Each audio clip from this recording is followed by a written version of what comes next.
আসসালামু আলাইকুম। গত ভিডিওতে আমরা দো অলদযুক্ত ক্লজ মার্কার দিয়ে যে সেন্টেন্সগুলোকে চেঞ্জ করা লাগে সেটা কিভাবে করা যায় সেটা শিখেছিলাম, সাথে সোদেটও শিখেছিলাম। সোদেটের ক্ষেত্রে সাবজেক্ট থাকে, তারপরে can, may, could, might verb অনুযায়ী বসাইতে হয়, দেন ভার্ব ওয়ান, বাকি অংশ এটাকে সিম্পল করার জন্য টু বসাইতে হয়। আজকে আমরা সোদেটেরই আরেকটা রুলস শিখব।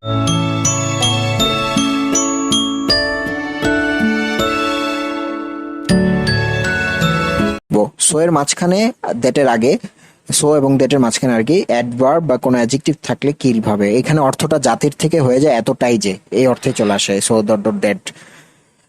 এক্ষেত্রেও সাবজেক্ট প্লাস ক্যান বা মে বা কুড বা মাইট বসে, তবে এই ক্ষেত্রে সাধারণত একটা নট বসাইতে হয়, কারণ এই সো ডট ডট দ্যাটের যে অ্যাডজেক্টিভ অ্যাডভার্ব থাকে এগুলো নেগেটিভ অর্থে ইউজ হয়, এই জন্য নট বসাইতে হয়।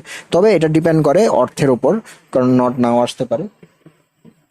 এটা একটা এক্সাম্পল দেখতে পারি, হি ইজ সো পুয়ার, এখানে যে poor adjective, so poor that he can not buy expensive food. এখানে দেখেন সে পারে না, এখানে ক্যান কেন হয়েছে, কারণ এই যে ইজ মানে প্রেজেন্ট ফর্ম থাকার কারণে ক্যান হয়েছে, নাহলে এখানে যদি পাস্ট ফর্ম থাকতো তাহলে আমরা এখানে কুড বসাইতে পারতাম।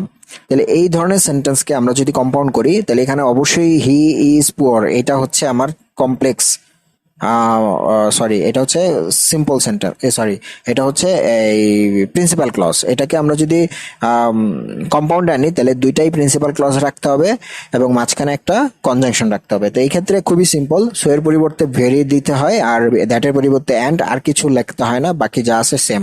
আর দুইটা সাবজেক্ট এক থাকলে দ্বিতীয় সাবজেক্টটা না লিখলেও চলে। তো এখানে তো দুইটা সাবজেক্ট একই আছে, হি এবং হি, তাহলে আমরা সো এর পরিবর্তে লিখলাম very, he is very poor, আর দ্যাটের পরিবর্তে লিখলাম অ্যান্ড হিটা না লিখে সাবজেক্টটা বাদ দিলাম, can not buy expensive food.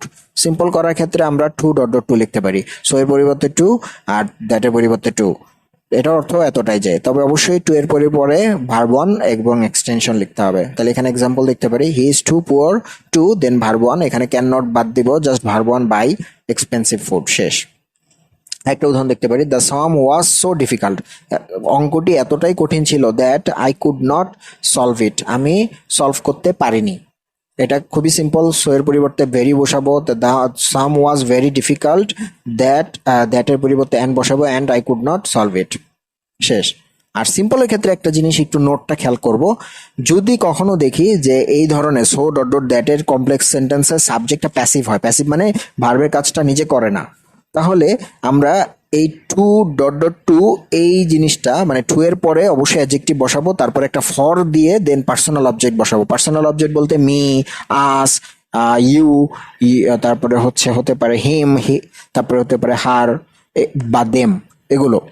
তো আমরা দেখলাম যে এখানে সাবজেক্ট আছে সাম, ডিফিকাল্ট কঠিন, I could not solve it, solve করার কাজটা আসলে সাম যে সাবজেক্ট সে করতে পারে না, তো সাবজেক্ট এখানে প্যাসিভ অবস্থায় আছে, এই জন্য আমাদের একটা ফর দিয়ে পার্সোনাল অবজেক্ট আনতে হবে।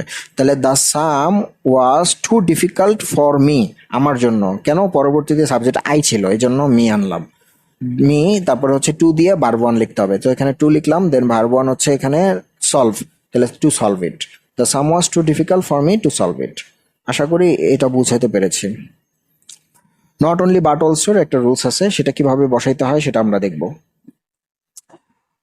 It gives not only pleasure but also the contentment of mind, এখানে দুইটা ক্লজ আছে কিন্তু এটা আমরা এমনিতে বুঝতে পারবো না, কারণ আমরা জানি ক্লজ থাকার মানেই হচ্ছে আমরা জানি দুইটা সাবজেক্ট এবং দুইটা ফাইনাইট ভার্ব থাকবে। এখানে কিন্তু আমরা একটাই সাবজেক্ট দেখতে পাচ্ছি সেটা হচ্ছে ইট, এবং একটাই ফাইনাইট ভার্ব দেখতে পাচ্ছি সেটা হচ্ছে গিভস, কিন্তু আর কোনো ফাইনাইট বা সাবজেক্ট নাই।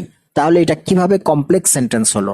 আসলে মূলত নট অনলি বাট অলসো যুক্ত যে সেন্টেন্সটা থাকে সেখানে বাট অলসোর পরেও নট অনলির আগে যে সাবজেক্ট এবং ভার্ব থাকেন, বাট অলসোর পরেও সেম সাবজেক্ট এবং সেম ভার্ব থাকে, এই জন্য বাট অলসোর পরে অনেক সময় এই সেম সাবজেক্ট এবং ভার্ব থাকলে লিখতে হয় না বা লেখা লাগে না বা লেখা থাকে না, এই জন্য এখানে সাবজেক্ট এবং ভার্বটা লেখা হয় নাই বাট অলসোর পরে, কিন্তু এটা আছে, তার মানে আগে যা ছিল ফার্স্ট ক্লজে সেকেন্ড ক্লজেও তাই আছে। তাহলে it gives not only pleasure but also it gives the contentment of mind, এটাই বুঝাচ্ছে। তাহলে ইট গিভস আছে বাট অলসো পরে, তাহলে এখানে ইট গিভস যদি থাকে তাহলে ওইটাও আরেকটা ক্লজ, এবং দুইটা ক্লজকে একটা মানে ক্লজ মার্কার দিয়ে যুক্ত হয়েছে, সেটা হচ্ছে নট অনলি বাট অলসো, তাহলে এটা একটা কমপ্লেক্স সেন্টেন্স। এটাকে যদি আমি কম্পাউন্ড করতে যাই তাহলে অবশ্যই দুইটা মানে একটা সাবঅর্ডিনেট যেটা ছিল সেটাকে প্রিন্সিপাল বানাবো। এই ক্ষেত্রে সহজভাবে আমরা নট অনলির পরিবর্তে বোথ লিখতে পারি, আর বাট অলসোর পরিবর্তে অ্যান্ড লিখতে পারি, অটোমেটিক্যালি সেটা সলভ হয়ে যাবে। তাহলে ইট গিভস নট অনলির জায়গায় but both, it gives both pleasure, then but also জায়গায় and the contentment of mind. আচ্ছা, তারপরে সিম্পলের ক্ষেত্রে খুবই সিম্পল, বিসাইড যুক্ত করতে হয়। তো বিসাইড থাকলে এরপরে সাধারণত বিং বা হ্যাভিং, মানে বি ভার্ব থাকলে বিং, হ্যাভ ভার্ব থাকলে হ্যাভিং, অথবা যদি এই দুইটার একটাও না থাকে তাহলে অবশ্যই তো মূল ভার্ব থাকবে, সেটার আইএনজি ফর্ম বা যা যা আছে সব সেম। তাহলে it gives not only pleasure, এখানে কিন্তু গিভস আছে, গিভস মানে কিন্তু ফাইনাইট ভার্বের মূল ভার্ব। তাহলে মূল ভার্বের সাথে আইএনজি যুক্ত করব, সাথে বিসাইড, তাহলে বিসাইড গিভিং, তারপরে হচ্ছে আমরা বাকি যা যা আছে সব সেম। প্লেজার, বাট অলসো অবশ্যই বাদ যাবে, কারণ নট অনলি বাট অলসো তো একটা ক্লজ মার্কার, এটা থাকলে প্রিন্সিপাল কমপ্লেক্সই থাকবে, সো এটাকে বাদ দিতে হবে, নট অনলি বাট অলসো, বাকি যা থাকবে তো সেম। তাহলে beside giving pleasure to the pleasure, beside giving pleasure, আচ্ছা আচ্ছা, এটা বাট অলসো এর অংশটাকে আগে লিখছে অর্থ সুন্দর খাতিরে, বাট জিনিসটা একই। আপনি চাইলে লিখতে পারবেন যে beside giving containment of the mind it gives pleasure, এটাও লিখতে পারবেন, অথবা এটাও লিখতে পারবেন beside giving containment to the mind it gives pleasure, দুইটাই কারেক্ট। আশা করি এই নট অনলি বাট অলসো পর্যন্ত আপনাদের বোঝাতে সক্ষম হয়েছি।